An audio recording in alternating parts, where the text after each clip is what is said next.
Good morning and a warm welcome to our webinar, Defining and Measuring Mobile Experience in Context.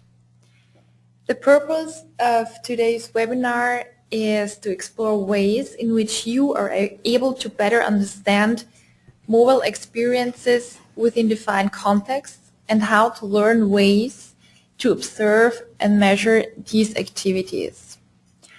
I have the pleasure to present to you my colleague Mark Kramer, who leads the Innovation and Future Department here at USCON.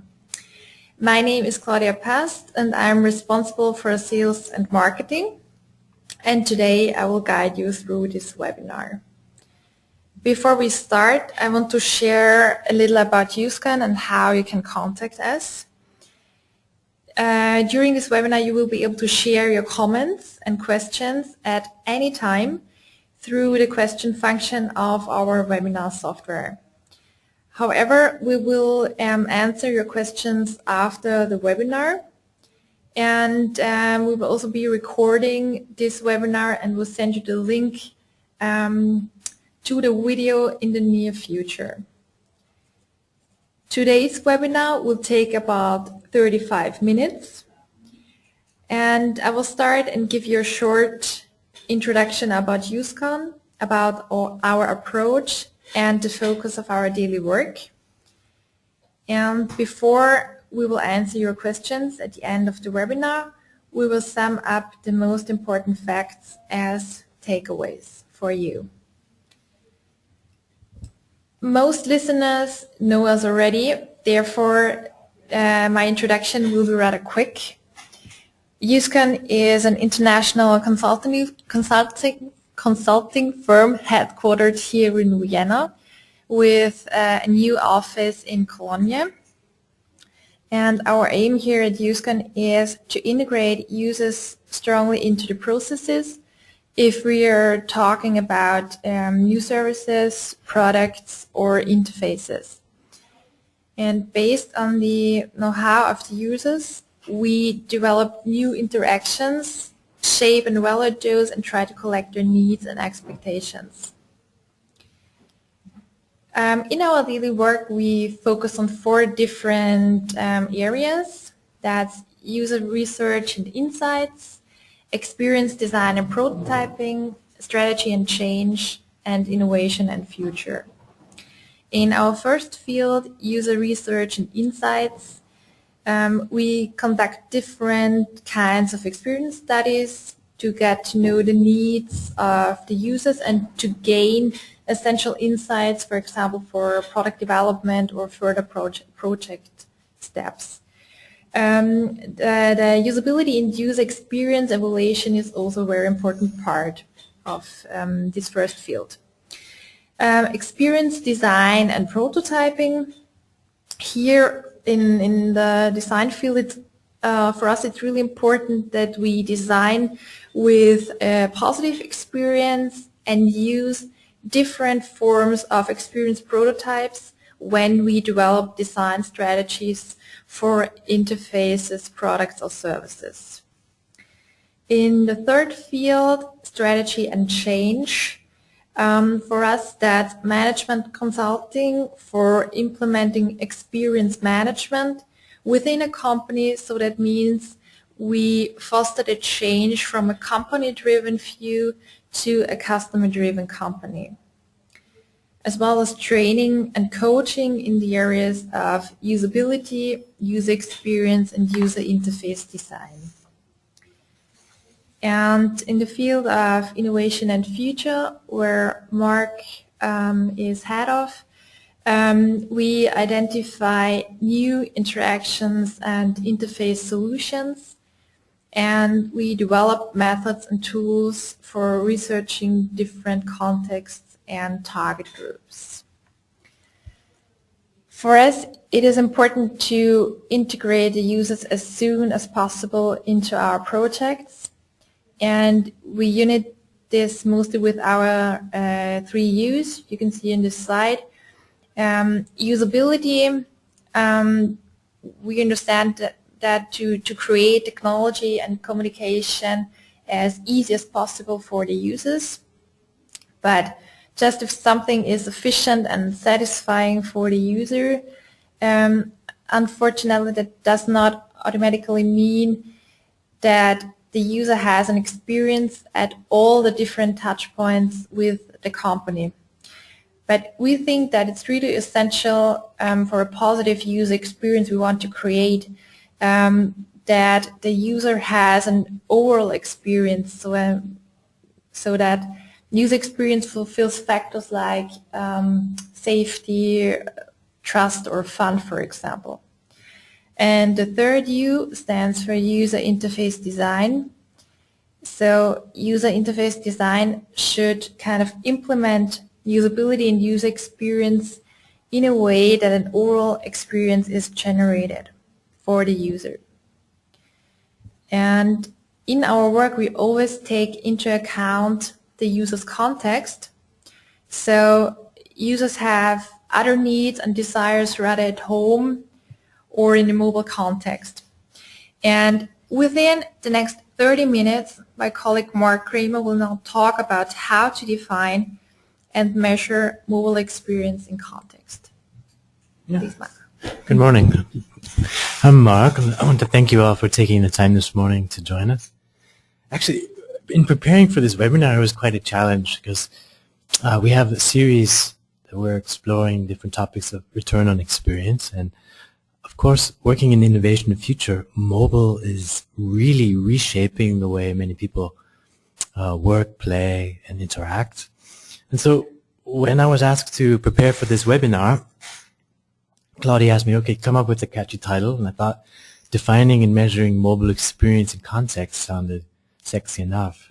But yet it's quite dense, and yet it's fun to explore. So what we're going to do is not go through everything, but I want to share with you some trends, research methods, and research that we're currently doing, as well as observations that I feel is worth mentioning. So defining and measuring mobile experience in context. The argument that we're making is basically, as you see in this slide, you see people, whether they're alone or interacting with others or alone together, they all have mobile devices or something wearable. And I have observed personally how in my commuting every day, these services and devices are really affecting and reshaping how people communicate, interact. And what's fascinating is that in the different contexts in which they are, I'm always thinking to myself, what are these people thinking? Why do they do what they do? And why is at this particular moment so important for them to be on this device? So in many ways, I think to really comprehend these changes, we need to find or discover ways, especially research methods, to help really define and measure these experiences in real-life situations and contexts. And that's what we're here to do. Before we go further, I wanted to share with you some definitions how I'm approaching mobile experience and context within this particular webinar. I mean, the term mobile, for me, is not just about mobile technology, but it's also a form of a degree of fluidity. The mobility of knowledge, the mobility of information, as well as people, is important. So as long as there's an extreme degree of fluidity, moving, flowing with great freedom, this is how we define mobile. And of course, mobile tech allows us a greater degree of freedom than before. Experience, a very simple definition of experience we share here, is that it's an event or something that someone is aware of. So you're cognizant of an event. And of course, having an experience in a specific context, the surroundings, circumstances, the environment in which you're in really help define and clarify the meaning of that experience or event. So these are 3 simple definitions to help put into context this webinar. Now, actually I think I took these photos last week, but this could have been taken this morning. And I'm sure many of you can relate to these photographs if you travel to work in the morning. You see everyone with their head down, and you see either people are taking photographs, reading mail, playing games, or reading a digital book. The point is, people are constantly taking moments out of their lives to use mobile devices in different contexts. In this case, it's morning commute. But what are some of the trends that we see with mobile usage?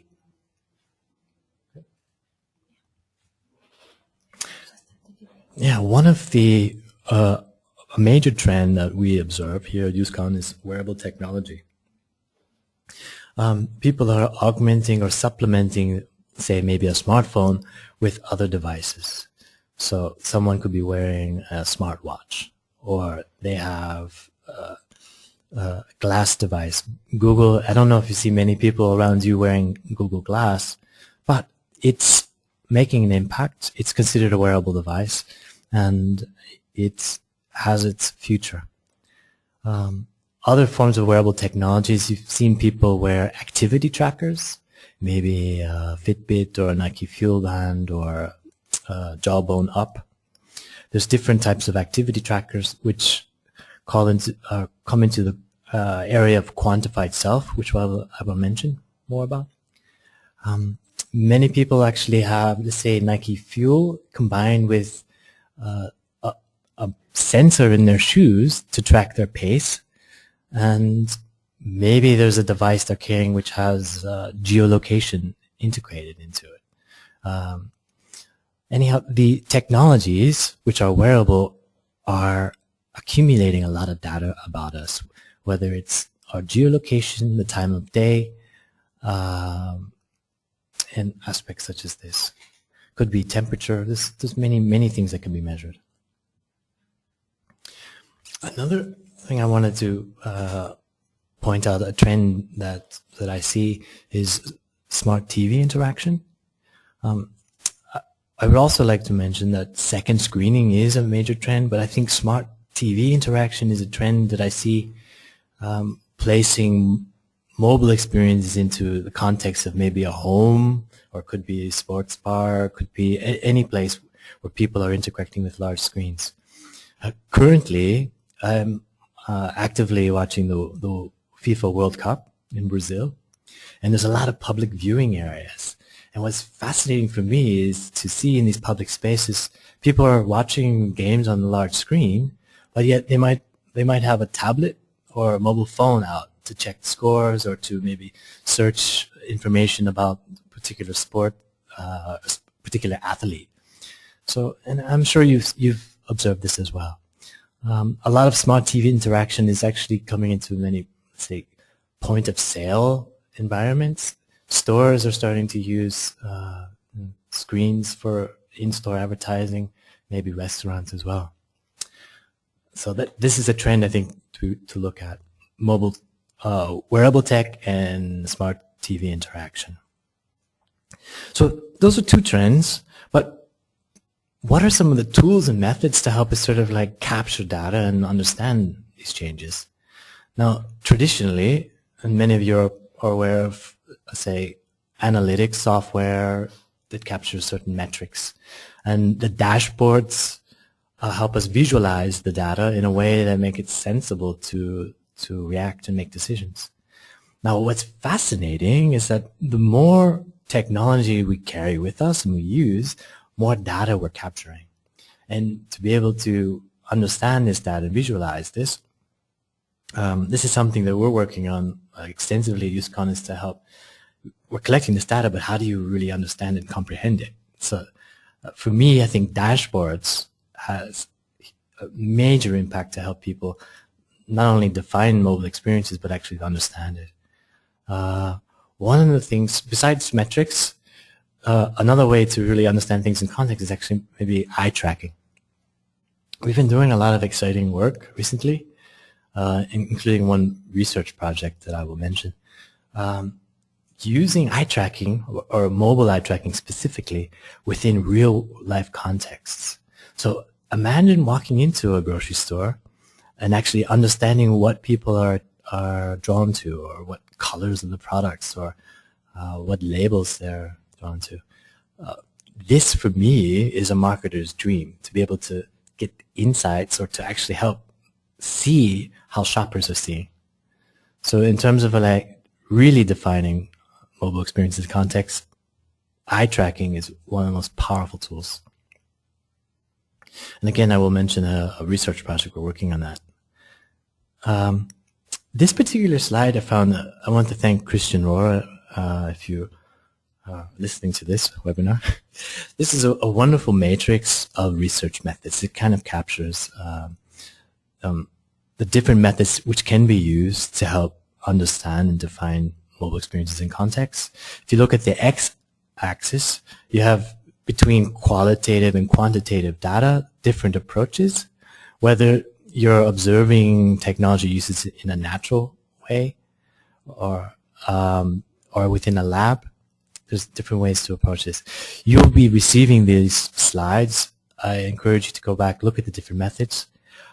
If you need assistance in understanding this, we're definitely available. You can contact us and we can go further into look at these methods. But what for me is more important is to, let's say, look at what are some existing research and innovations which are occurring. As I mentioned earlier, we're part of a project called FACS. This is funded by FFK and Research Studios Austria as part of this. And this is, we're trying to develop a toolbox for multi-sensory studies with wearable, especially mobile eye tracking.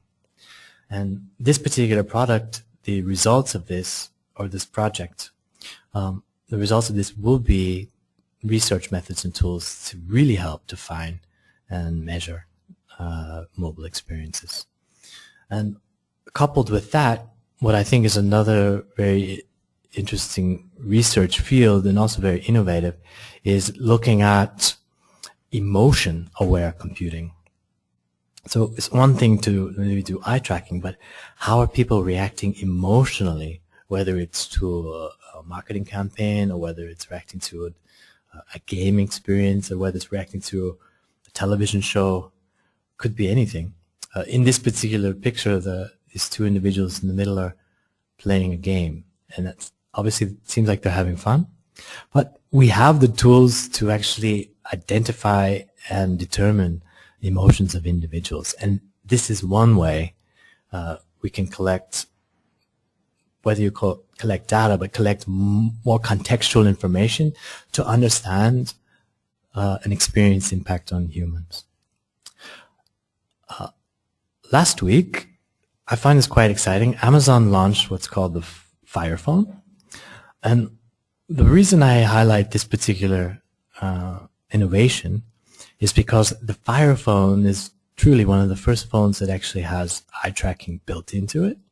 So in theory, while you are using the phone, you can not only visualize the phone in a different way, it could see how you react, whether it's to a website, whether it's to a program or a game that you're playing. And this is without the need of any other hardware. Your eyes, as it moves, the screen of the phone also moves too. So you're basically doing eye tracking on a handheld mobile device in real time. And this is for me truly, truly exciting, because what this opens up is the ability from out of your pocket to kind of like capture not only emotion aware, there's a lot of things that can be tracked in real time as well. One of the things the Fire Phone enables, and in this picture you see, is you could scan or take a picture of a product and then automatically purchase it, and also get, let's say, contextual information such as how many calories in this particular candy. Why is this interesting? Why is this innovative? Because there's a lot of context taken at that particular moment. When someone takes a photo, we know the time, we know the location, we know what they're interested in. Maybe if they tap on the MyFitnessPal button on there, we might speculate that they're worried about their figure or health. But then you could aggregate all kinds of other data that is happening at the same time and get a much larger picture or broader picture of that experience. Another way for getting real-time information is what's called experiential sampling. It's real-time sentiment analysis. There's actually a startup started here in Vienna called Curiously. They actually offer quite an amazing solution. It's an alternative to mobile ads. I know many of you, when you download, let's say, a free app in the App Store, and you're confronted with mobile ads, this is not very attractive for many. But most people wouldn't mind maybe if you're asked questions, and these questions would be connected to a particular context. Say I walk into a cafe, and the person or the owner of that cafe could push a message to me and ask me information about my experience in real time and get feedback. That's how that works. A lot of the examples we've given so far are very visual based, but I think it's also important to note that sound or listening to things is something we do quite often throughout the day. And Shazam is one solution where Shazam is actually connecting oral or audio experiences with marketing campaigns. And I think you hear something, it activates it, and if you open the app and then start listening to it, that tags that moment and then connects that context, the time and location, with what you're listening. I think this is a very effective way to get more insights into mobile experiences. I think it's something that many marketing individuals are starting to use more and more. But to not, there's many things that we could talk about, but I think what are some important takeaways to kind of like understand defining mobile experiences in context is that in order to really design successful products, I think it's really important to understand how these mobile services and devices are used in context. And there are, as you've seen, there are new tools and methods which are available to gain insights into user behavior. And these insights can actually really help save you time and money in your design process. Knowledge is power, but also knowledge can help save money. Insights, I firmly believe this, which are captured within context, really have more value and actually justify a lot of design decisions. All too often, I'm sure you feel the same as I, you've used a service or use an application and you just wonder, who designed this? Did they actually talk to people? Did they include the end user in the decision process? What data did they use to base the decisions for this design? So, and this comes to another takeaway where I believe really service design and what we here at UseCon also refer to as experience management is really heavily influenced by context factors. So, and this I can't emphasize more. And really working with an experienced consulting team such as us makes good business sense and saves you money. And really we have lots of projects we've worked on. We have an energetic team, and this is something we take to heart every day. So if there are any questions, please share them with me now. It's always a challenge to speak to individuals but not seeing your faces. This lack of context for me is very, very challenging. I have one question from one individual. Is what makes UseCon different from other user research or user experience consultancies? Well, personally, I've only been with UseCon for the past 3 months. One way to answer this is I personally came to UseCon because especially in Austria and in Europe in general, it's one of the most experienced. They have over 12 years of consultancy experience. It's heavily research grounded. They're definitely one of the leading design and user research consultancies. And this is not something we just do as a job. It's something we really are here to help understand and help businesses make products and services better for individuals. Because for us, designing for positive experience is important, and to know the context and the user's needs are or why we're here. Let's see, are there any other questions?